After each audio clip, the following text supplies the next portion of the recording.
Hi, Teghmann. Thank you so much for being here. And a big congratulations on your recent GMAT score of a 675 with a V84, Q84, and a D82. So, how does it feel to be here? I thanks first of all. I think big big relief. You understand how long my journey with GMAT Mm-hmm, has been. So yeah, it's a massive relief there. Yeah, mm-hmm. I think now moving on to the next bits. Worried about them. I think GMAT is done and dusted hopefully for now. So yeah, feeling relieved basically. That's brilliant.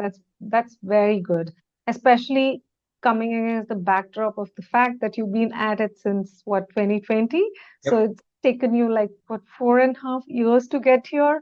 So from having got a 640 in your first GMAT and just giving up on GMAT to again saying, I want to get this done. Yeah.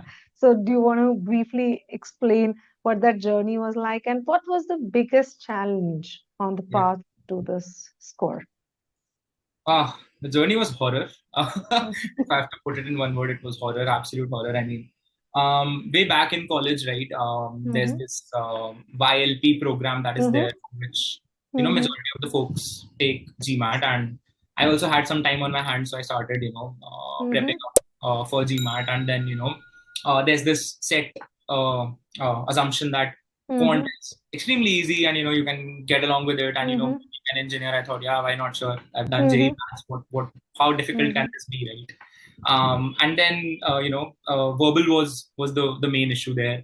While I was in this bubble that I understand everything, I'm able to do things, as I want them, and I even ended up scoring like a 710 official mock also. The first mock that is there on MBA.com. mm-hmm, So I scored 710. The next one I did, I scored a 720. Felt fairly confident. Went in to give the exam and I ended up with a 640 with a verbal 24. So that got me really like I was extremely disappointed that mm-hmm, what has happened. I mean, I did mm-hmm. not expect this, right? And so I decided to just keep the books aside and never touch them again. I was like, no, I'm not made for GMAT. This is not happening. But yeah, I think last year I had to restart. Mm-hmm. I had to sort of figure out a way to take that score up.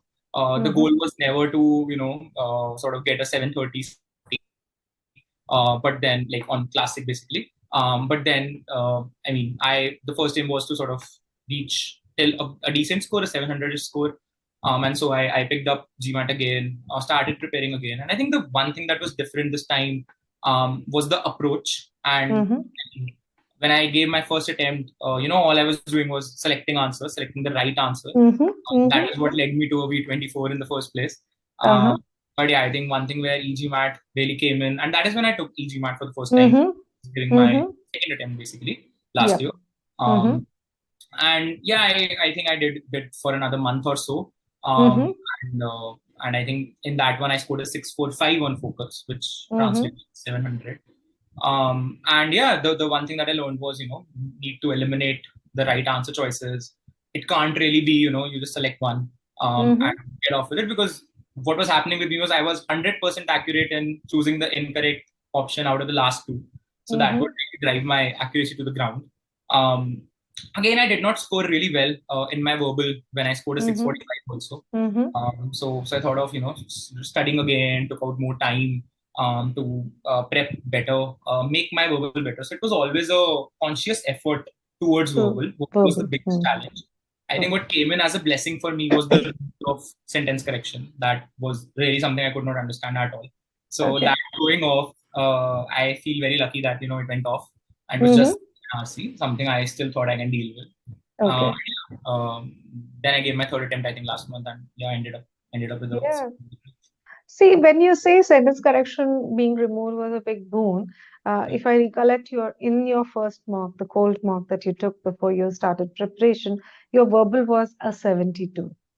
Right. Okay, with Yeah. just CR and RC, and you improved by a massive 12 points to a V84. That's a Yeah. tremendous improvement. So it is not like, sentence correction being removed was took away all your obstacles in verbal. You still were at a not so good position when it came to Oh, verbal, 100%. right?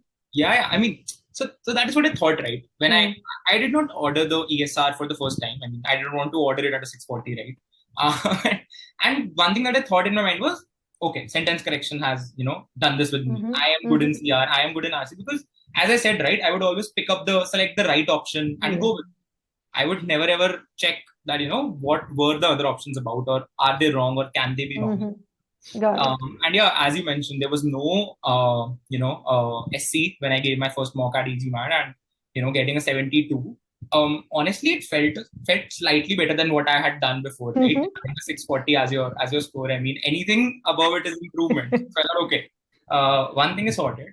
And then I understood that probably CR is where I need to sort of first start focusing and get it done with. I sort Mm-hmm. of figured, as I said, right, I was able to figure this out till then, that I reached till the last two, and then I Mm-hmm. almost always pick up the wrong one. So Mm-hmm. just wanted to change that to picking up the right one, and I knew Mm-hmm. that would solve for my CR at least. Mm-hmm. So I Mm-hmm. think that is where eGMAT came in and played a crazy role. That's nice. So, yeah, yeah. That's nice to know. So what made you zero in on eGMAT when it came Um, to you? so again, as I said, I always knew, quant was something I should be able to manage. And I'd heard about a few platforms, but then eGMAT was one where everyone mentioned that, okay, if you are weak in verbal, eGMAT might just be the place for you in terms of Mm-hmm. sorting your verbal out. And I had attended I'd seen a few YouTube videos as well Mm-hmm. Mm-hmm. during my 640 attempt also. Okay. Yeah. And yeah, and that is how I sort of ended up with eGMAT. Then there was a friend of mine who sort of he was also had a very similar story like me. He Mm-hmm. had 90 the first time he took the exam in Classic.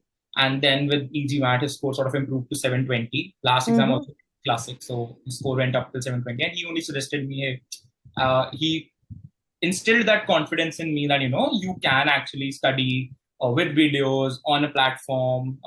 There's mentors there on eGMAT and all of those things. Initially I did not believe in it. Like I did not have that sort of confidence. I always believed in more of a one-to-one teaching of Mm-hmm. sorts.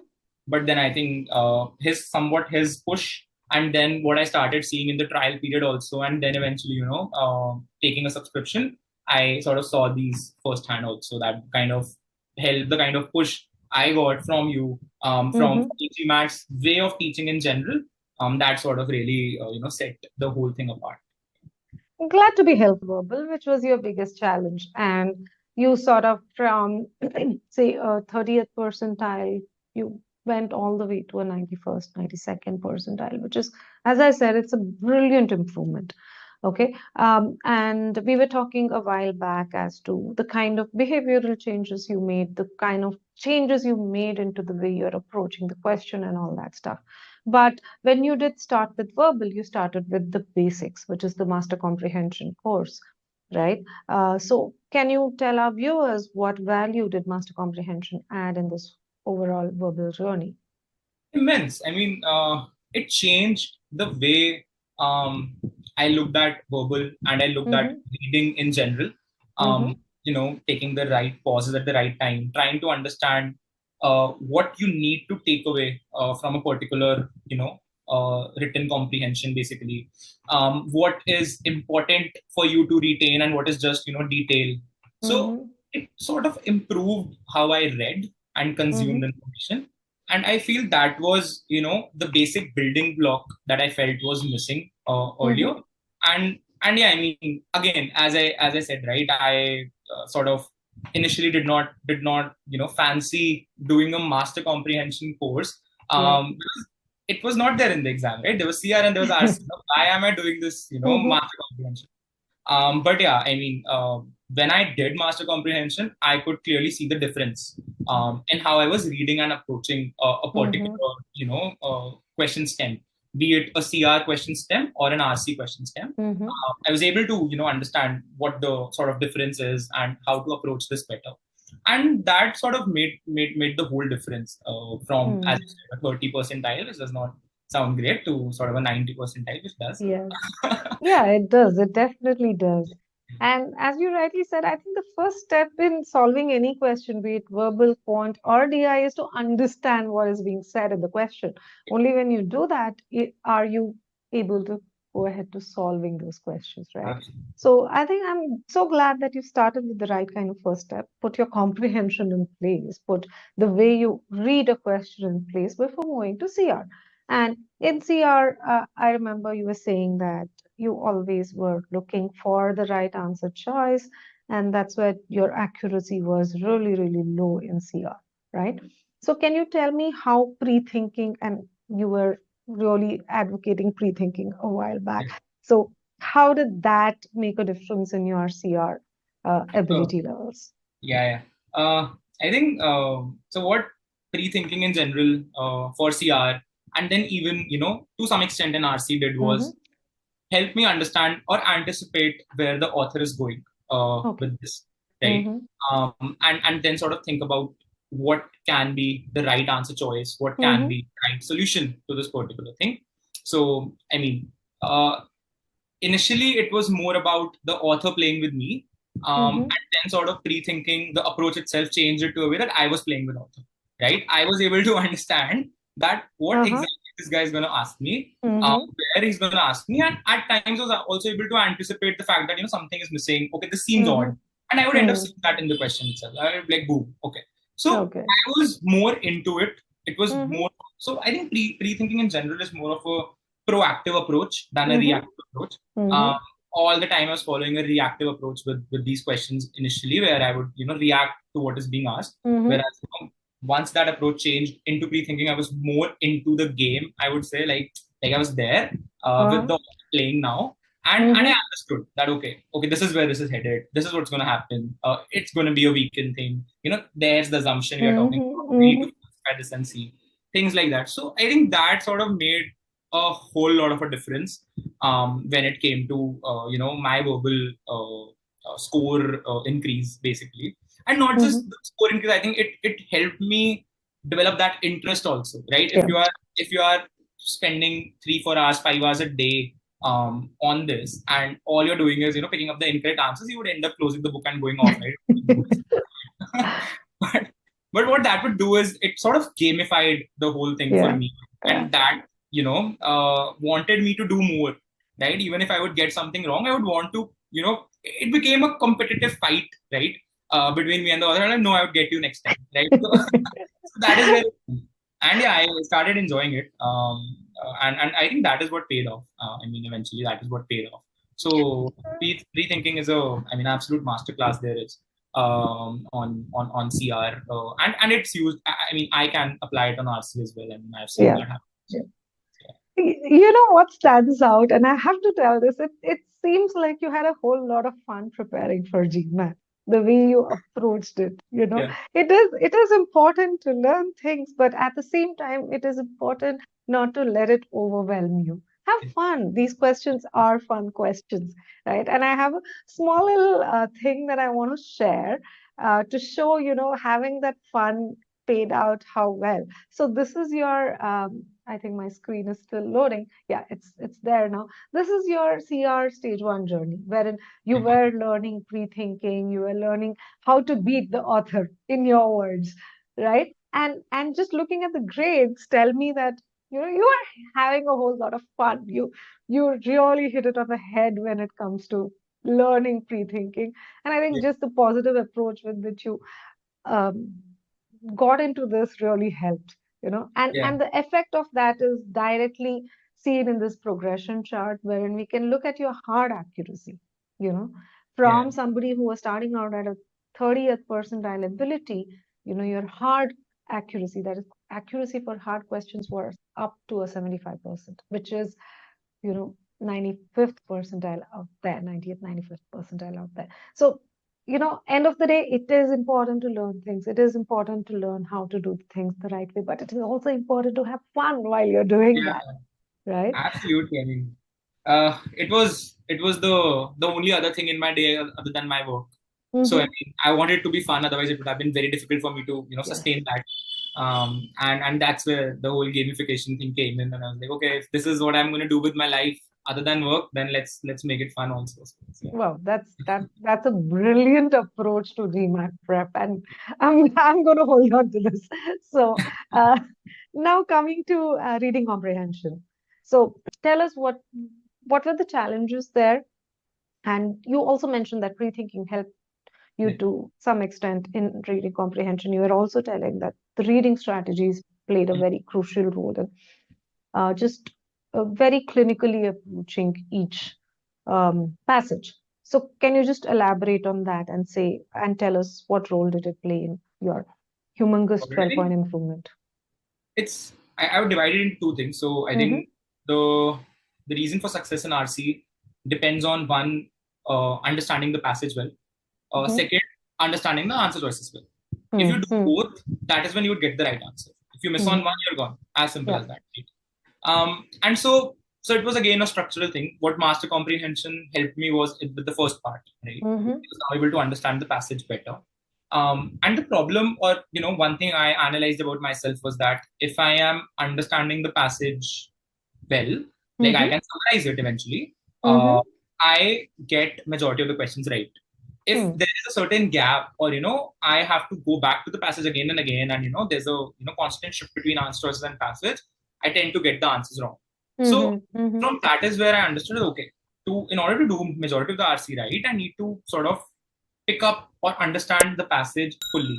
And Mm-hmm. for that, pre-thinking, the strategies, reading strategies, came in really handy. So Mm-hmm. all the right places to take a pause, right? Mm-hmm. Writing just enough. You should not be summarizing a passage by writing another passage in your notes, right? Mm-hmm. And I had done that, right? I mean, I started from doing all the right things, so I knew I started from doing all the wrong things, so I knew what the right things were. So trying to concisely write whatever you want to, like your takeaways from a particular passage, Mm-hmm. and then trying to fully understand it, trying to anticipate or predict where the author is going with this, Mm-hmm. Mm-hmm. sort of really helps, because then you are more, again, as I said, you are more actively involved. You are not just reading for the sake of it, right? If Got it. that happens at any point, it becomes very difficult to manage medium Yeah. to high RCs. If you just read for the sake of it, you need to Got be it. extremely involved. Mm. It has to be, a passage on which your life depends if you really want to, solve it. Mm. And that would happen when you would think of it as a debate between you and the author. Again, Mm-hmm. as I said, it has to be a competition. So if he's saying that, why is he saying that? Why not this? And Mm. what would he say next? Because you need to be ready with your counter. So you need to know what he's going to say next, right? So Yes. it's a sort of a tussle that goes on when you're Yeah. doing an RC, and that really, helped. So this was the reading comprehension, the passage part of it. Coming Mm-hmm. to the answers part of it, I think again same problem. As I said, my approach was always, trying to select the right answer. Mm-hmm. Where eGMAT stepped in and said, "Wait, you need to know why the other four are wrong." Yeah. And Mm-hmm. I would then judiciously write down A, B, C, D, E. Start crossing out the absolutely wrong ones. Mm-hmm. Come down to two, last two, and then this is where I was faulting in my last two attempts. That I would pick up the incorrect one out of these. Mm-hmm. And now I knew that, okay, I need to be sure why, say, B choice is wrong. Mm-hmm. I would not say C is correct. I would never say that in an RC, right? So I would Mm. say why B is wrong. And once Mm. B is wrong, I would know C is correct. And then I would go with it and not second guess myself. So I That's think good. that confidence, really helped, where I would say, Mm-hmm. the other four are wrong, so fifth has to be right. Yeah. So that is a big change or big switch in your approach when, say, you're trying to prep on your own, or you're not prepping with the right guidance, or say with the not even guidance, I would say, but with the right approach. So the Mm-hmm. approach in verbal, in CR and RC plays a big role. I mean, and Yep. the problem with us is that this RC is nowhere near to what we do in schools, right? There's Yeah. a reading comprehension, reading passage, Yes. understanding passage in school, right? And we think that's a cakewalk. So we eventually believe this would also be a cakewalk. Yes. And that's not the case. It is a whole new world. This Yeah. these RC questions are a whole new world, and you need to give respect to them in order to be able to end up solving them. Otherwise, they'll slap you in the face like a 6-year-old.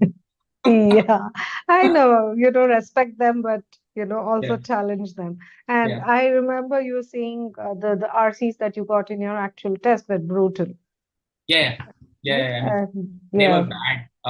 They were, oh my God, they were long, extremely Mm-hmm. long. Mm-hmm. They talked about very, very new concepts, right? Mm-hmm. Something so these were business RCs, and I take pride in saying that okay, business RCs I understand. I was scared there should not be a lot of history RCs in my exam, and there weren't.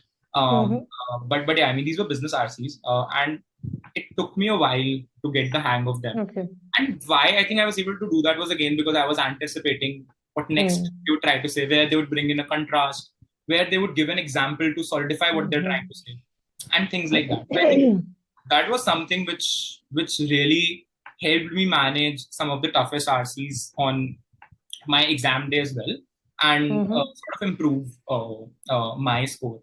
And I think just to add on, one more important thing that I think I missed while telling a bit about my success journey on RC would be the consistency. So something that I was doing consciously was that try to read things I don't like to read. Right? So I would walk into a bookstore and I would pick up the most random book which I would never buy otherwise, and I would just try to read it. So I've read all sorts of strange things during my prep, and just non-fiction. I would never read non-fiction. I've been a very fiction kind of person, so pick up biographies, literally boring stuff I would pick up and try to read that to sort of get into the habit of reading something you don't like. I think that is very people. I subscribe to The Economist, and I would just scroll and pick up the most boring headline and then go and read the whole of it.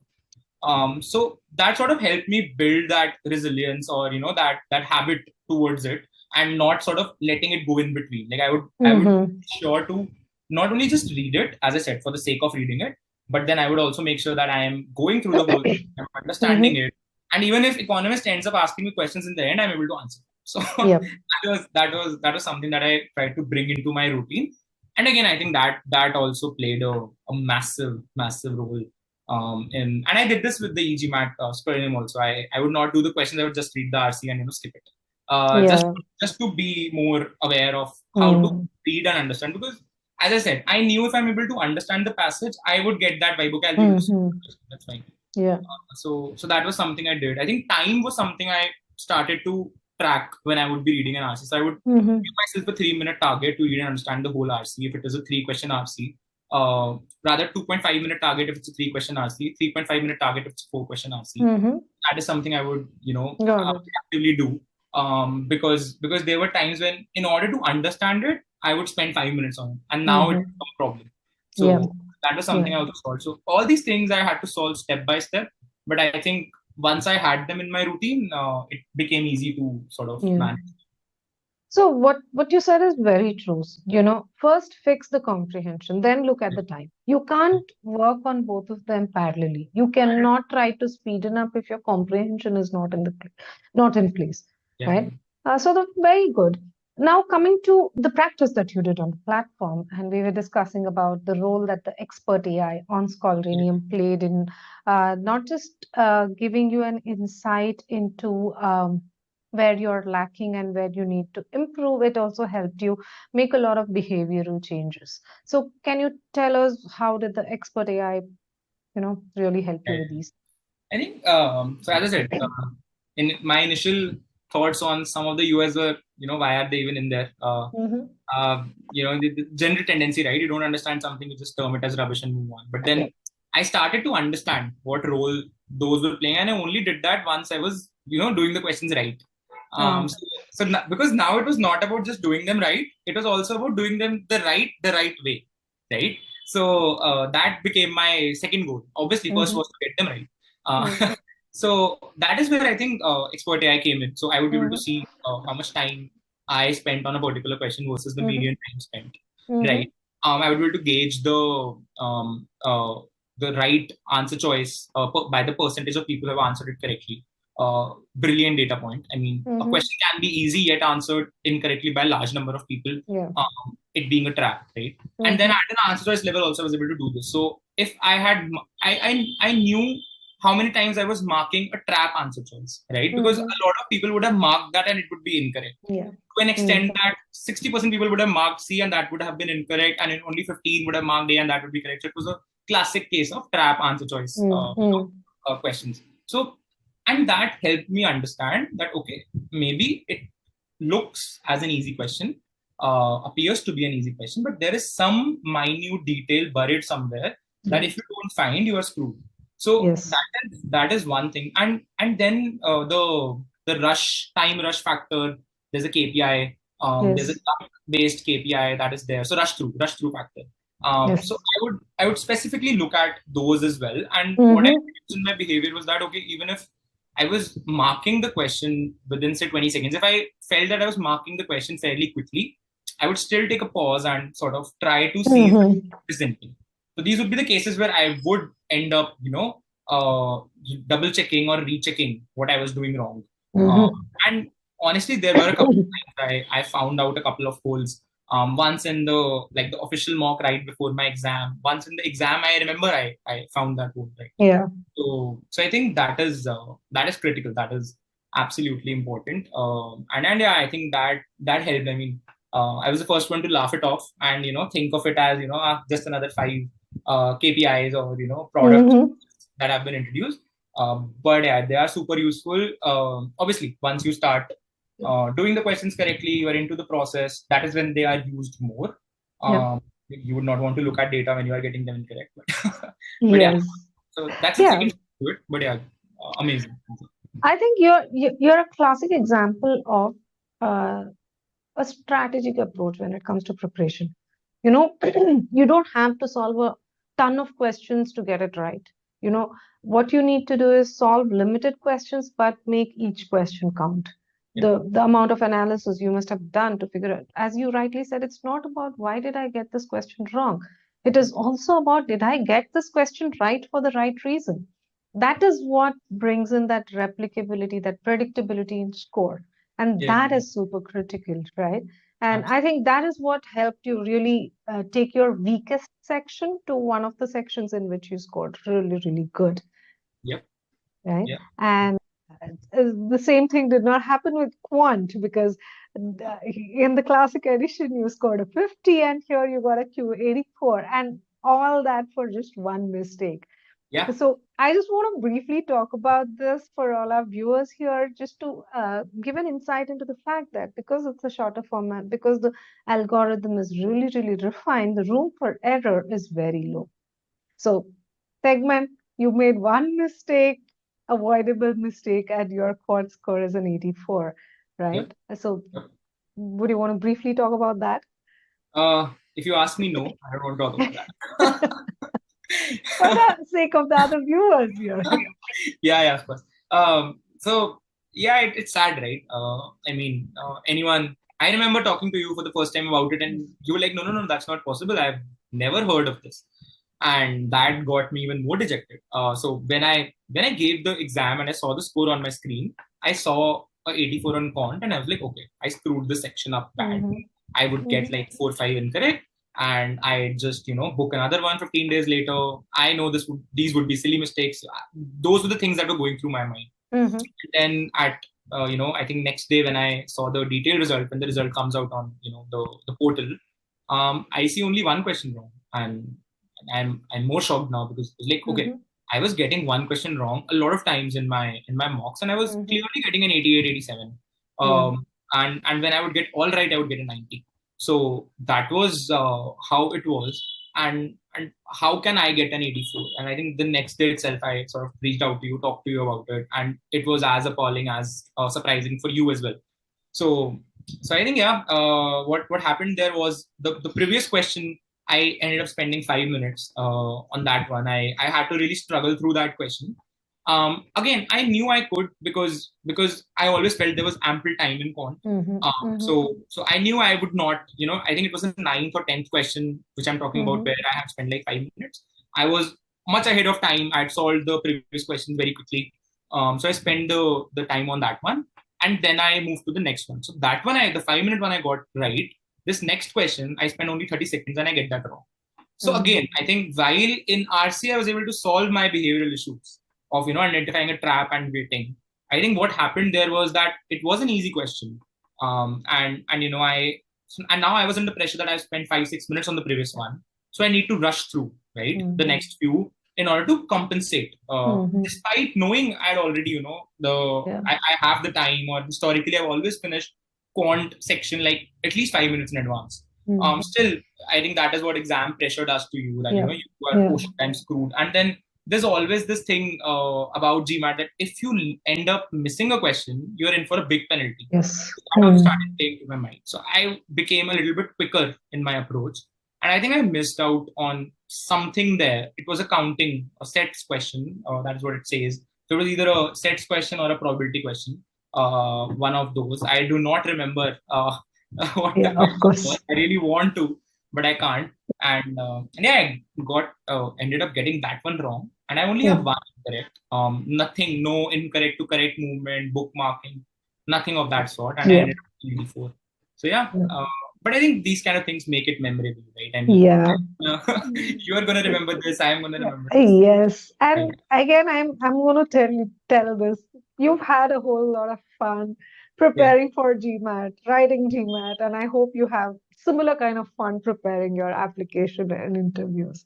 You know, it's been really wonderful talking to you. And I think one important thing out of this is as you're doing the test for all our viewers here, you cannot take your eye off the ball anytime. You just cannot do that. You have to be 100% focused.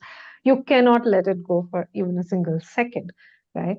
But yes, Teghmann, it's been, I enjoyed doing this, debrief session. It was fun. So as I said, I'm reiterating that. Looks like you had a whole lot of fun preparing. So is there some key takeaways you want to share with the other GMAT aspirants out there so that they can also get to their target score, which will help them get to their dream school? Yeah, I think the first and the most important is not to take this lightly. GMAT is no joke. I'd say that I am someone whom GMAT has haunted for years and given me nightmares. But yeah, I think it is not to be taken lightly. But then it's nothing difficult if you end up following the right approach. So if the approach is right, I don't think there is any bar to the kind of score you can get on GMAT, right? There's absolutely no bar there. It is just about the approach. And sometimes you need to sort of keep your ego aside or keep your bias aside that I'm good in this, I'm good in that, and maybe I don't need to prep for this or that, right? And I need to just focus on my weakness. You don't know what your weakness would be in the exam, right? Like in my case, I always thought verbal was my weakness. And I ended up scoring low on quant, and that sort of drove my score down a bit. So I think it's important to have a very spread out preparation. It's important to focus on all aspects. Even if one is good at verbal, they should still focus on verbal. One is good at quant. I'm an engineer. A lot of engineers you'd find saying this, we have done JE quant, JE maths. What quant could this be? But then that time pressure, the way these questions are, written, they are not your regular JE or your class 12 questions. Those used to be difficult. These are tricky. So there's a difference, right? And that is where you need to sort of, take expert help, advice, right? And do quality questions and analyze them. There's no point doing 1,000 questions, right? If you're not analyzing them, if you're not learning from what you did wrong, right? So I think that is extremely important. Being at it is extremely important. I think I ended up giving 3 attempts. When I talked to you, I was still not satisfied. I was thinking of a 4th. For some reasons, I decided to not go ahead with it, but maybe in future I take up a 4th attempt as well. It's important to sort of not give up on it, just keep at it. And some folks would get their target score in a month, some would get in 2 months, and some like me would have a longer relation with GMAT and get it in 4.5 years. But that doesn't make your victory any less than a person who would have got it in the first attempt, Oh yeah, it makes it all the more, if anything. Very true, right. End of the day, it's the score that matters. Right? Exactly. Rest of the things, as you rightly said, becomes a part of your treasurable memory lane, and it's just no, totally. I think that's that, and yeah, I think it's extremely important to sort of focus on take the advice that is being given to you, and not think of yourself as a know-it-all and try to do all on your own. I've done that as well, so I know. So yeah, I mean that I think that is something that would also be important because listening to experts is important, right? They are doing this day in, day out. Yes. So yeah, that's that. That's thank you so much. It's been a fun interview. It's been a very informative interview, and I'm sure people out there will look at this interview, have a lot of learnings to take away from there, and I'm hoping that they will make their GMAT journey all the more richer too.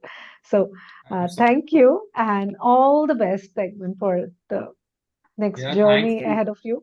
yeah, thanks to you folks. I mean, it's a great great platform, great job that you guys are doing, and I think additionally, it's at a, I don't know if it's the right way of saying this, but I think it's at a very fair price as well, right? So Mm-hmm. I think I need to say it out loud, that I never felt this aspect of my prep to be unaffordable, right? Mm-hmm. I always Mm-hmm. felt the exam fee is unaffordable for someone who's giving it thrice it is, right?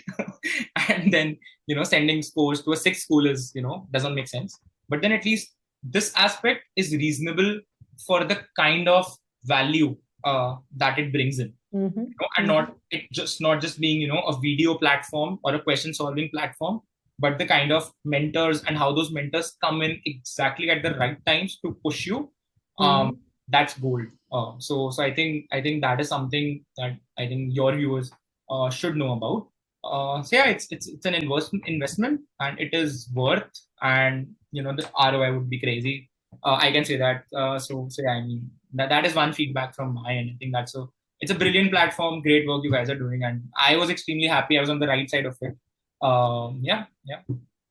That's so nice to hear. That's so heartening to hear. It makes you want to put in more effort to get more people towards success. Thank you so much and all the very best. Thanks, Rashmi. Thanks, Tan.